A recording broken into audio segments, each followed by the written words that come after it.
Hi everyone, मेरा नाम है कौस्तुभ काले। मैं एक चार्टर्ड अकाउंटेंट और सीएफए हूँ। हम हमारे क्लाइंट्स को सभी तरह के इन्वेस्टमेंट्स एंड इंश्योरेंसेस में हेल्प करते हैं। In this video we will try and understand if there is someone who is just starting out to invest in stock markets. अगर वो स्टॉक मार्केट्स में पहली बार इन्वेस्ट करने जा रहे हैं या उनको एक पोर्टफोलियो बिल्ड करना है, काफी सालों से भी इन्वेस्ट कर रहे हैं, पोर्टफोलियो बिल्ड करना है, तो कौन से तरह के सेक्टर में इन्वेस्ट करना चाहिए। तो generally we recommend investing it in a consumer facing sector. अगर एक ही सेक्टर में इन्वेस्ट करना है तो आप कंज्यूमर फेसिंग सेक्टर में इन्वेस्ट कीजिए। अभी ये फिल्टर कैसे आप करोगे कि कौन सा है ऐसा sector.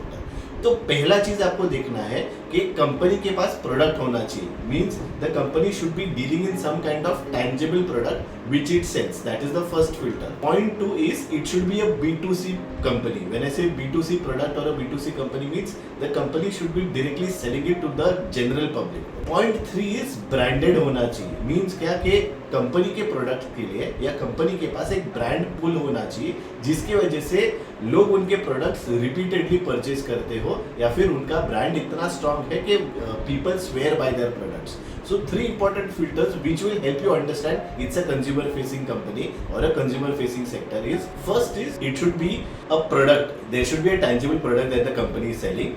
Point 2 is company B2C में होनी चाहिए जहाँ पे वो कंपनी डायरेक्टली कंज्यूमर को प्रोडक्ट बेच रही हो। Point 3 is it should have a brand. The company should have a brand, rather the product should have a brand, जिसकी वजह से लोग ऐसे कंपनीज में इन्वेस्ट करते हैं। सो ये 3 फिल्टर भी आप देखोगे तो एटलीस्ट आपको सेक्टर और कंपनी समझने में आसानी होगी। फिर आपका रिसर्च यहाँ से चालू होता है, फिर आपको ये थोड़ा इजी भी पड़ेगा। अभी जब आप किसी भी कंपनी में इन्वेस्ट करते हो तो सभी कंपनीज ये सेक्टर वाले आप इन्वेस्ट नहीं कर सकते। आपको पर्टिकुलर स्टॉक और कंपनी की एफिशिएंसी देखनी होती है। तो अगर आपको एफिशिएंसी देखनी हो तो आप मल्टीपल पैरामीटर्स यूज कर सकते हो। रिटर्न ऑन इक्विटी हुआ, मार्जिन हो गए कंपनी के, कंपनी की सेल्स ग्रोथ कैसी है, कंपनी की प्रॉफिट ग्रोथ कैसी है, कंपनी में DII FII होल्डिंग है क्या, कंपनी का डेट टू इक्विटी रेशियो कैसा है। ऐसे कुछ क्वालिटेटिव पैरामीटर्स, न्यूमेरिक पैरामीटर्स है, आपको उसको जज करना है।